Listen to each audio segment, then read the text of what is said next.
Catherine with Grief Inspired, and I say from my front porch. So this is the new place. I live in the woods. There's lots of trees, very, very tall trees. And today the sun is out. The sun is shining. And so I'm going to take advantage of it. Just like with grief. Some days are a little bit lighter, easier, a little less dark and dreary. But then there's days when it rains and it's cloudy. Is when we're grieving too. Some days are better, some days not so much. So today, in today's video, we are talking about, and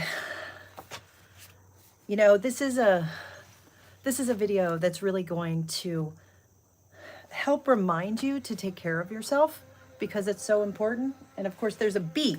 Get out of here. All right. So take care of yourself. Don't let the bees get you. So we're going to talk about 3 things not to do. And I was at a dinner party last night. They have them in my community here, which is great. And it's a great way for me to meet people in the community. And I had a really good time. And I was talking with somebody who had a friend who lost twins during a pregnancy, twins. So 2 of her babies that she was very hopeful for are now gone, and she's left to deal without having her babies. And it just reminded me of some things, because I very quickly, when anyone tells me about someone that they know who has experienced a loss, I very quickly want to like jump in and say, okay, these are the things you need to do. Here's how you can help. Because I just, you know, I feel so much for everything that we're all going through and everything that you guys have gone through. So anyways, these are the 3 things that I talked to her about. They were the things that kind of just came out very naturally. So you may know them, but I think it's a reminder, because as we are all grieving, I think it's a really good reminder to make you first, to take care of yourself first, to put yourself first. So many of us choose to put other people first. And I think if there is any time to take care of yourself during the span of your life, it's when you're grieving, particularly a devastating loss. So if you're here, if you're watching, let me know who you lost. Drop that below, because I think, again, saying their name, telling people who they are, who they were to you, why they were important to you. I think the more that we can do that, the more that we can heal. Okay, so let's jump in. 3 things not to do.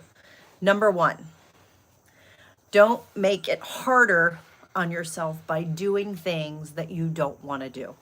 So we inherently have this sense of, well, we have to do this because it's convention or because you should. With this particular instance, when I was talking about the woman that lost her pregnancy and her twins, don't go to baby showers. Even if it's your best friend that's having a baby shower, you don't go and subject yourself to something that's going to make it even worse for you. If the people in your life cannot understand why, after losing a pregnancy, you can't go to a baby shower or shouldn't go to a baby shower, then honestly, I don't know what's wrong with them. They just don't understand.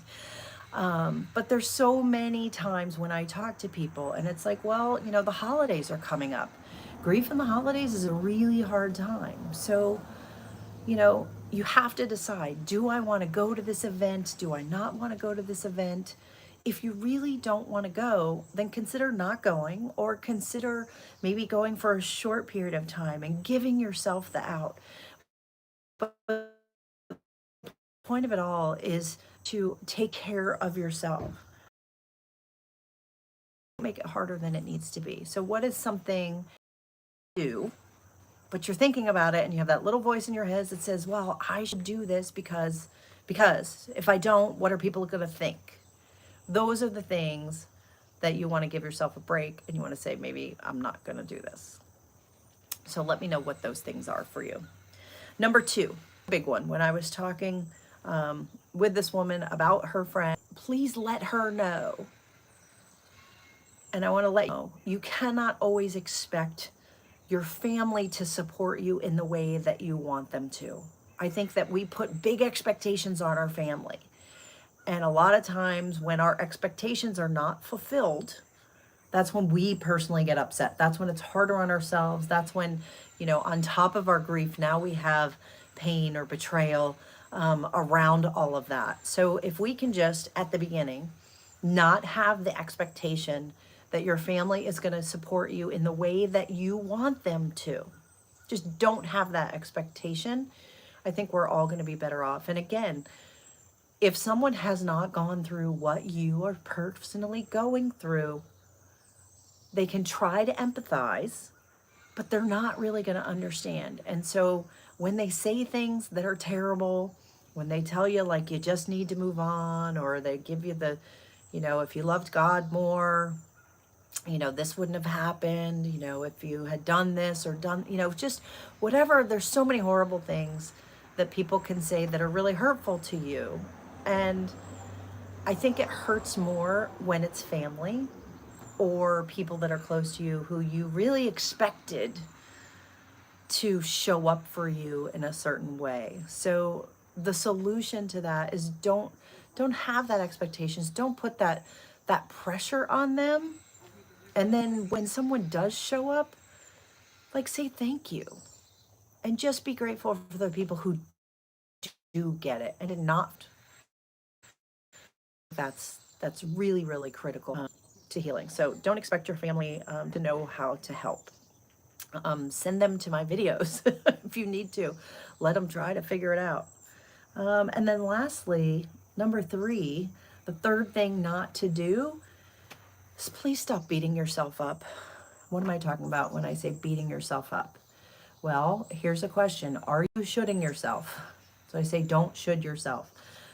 Are you saying, I should be doing this, I should be doing that? Going back to the first one, or, I should be going to that party, I should be showing up here, I should be volunteering more. Lately, we don't have a grief group at the church that I've now joined. And I want to be there and I want to create the group for them. And I've toyed with the idea. But it's like, but if I'm not ready, which I'm not, maybe after the first of the year when I'm settled here and things are going on, I'm just not in the headspace to do it right now. And it was hard for me to take a step back and say, okay, like, I can't really do this right now. I want to, I feel like I should, that somehow I'm failing if I'm not. But I'm saying, wait a minute, I'm just going to give myself a break and take a little time. And, like, I can start it in the new year. So what are the things that you're shoulding yourself about? And I want you to think really hard, like, how important is it? Like, is it something that you really should do? Is it, is it a big deal? Or can you let it go and give yourself a break, right? How to not beat yourself up was also, we think we're going crazy. Like, you're not going crazy if you're grieving. Or if you beat yourself up because you feel like you're not doing it right, or you should be doing more. So many of us are busy and have busy lives on top of our grief. I talked about one of my friends who lost her mother recently, right? And she is a go-getter. She does everything. And I have to remind her every week when we talk, like, give yourself a break. Like, you're not running on a full gas tank right now. Grief takes about 25% of your fuel, your gas, your energy right off of the top before you even try to do anything else. So just piling more expectations on yourself or saying I should be doing this or I'm not doing it right, that's something that you definitely don't want to do. So the 3 things: don't make it harder on yourself, don't do things that you don't want to do, don't expect your family to know how to help you, and don't beat yourself up. Which of these 3 did you need to hear today? Where do you need the reminder? And take a minute now and write down somewhere in your journal, on a piece of paper, on a Post-it note that you put on your refrigerator. What do you need to remind yourself? Do you need to remind yourself not to should yourself? Do you need to remind yourself that it's okay to rest? Do you need to remind yourself that you're not doing anything wrong, that you're doing the best that you can? Don't stay stuck, but do the best that you can and cut yourself a break. So I hope this messaging helps you today. Please let me know if it does. Please like and comment and subscribe. You know all the things. If you're here and you're watching, I want to say thank you. There's lots of bugs here, so we got to like deal with the bugs. But it is what it is. I love my new home.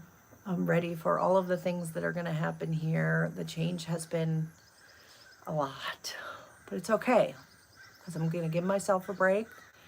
We're going to go one day at a time. Things are getting better. We're going to look toward the positive because that's what we do here. We figure out, Teresa, like we all beat ourselves up. So Teresa, for you specifically, thank you for commenting. And I want you to think about how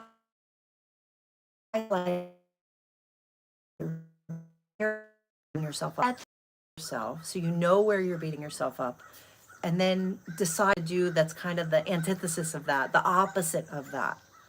How are you going to take care of yourself more?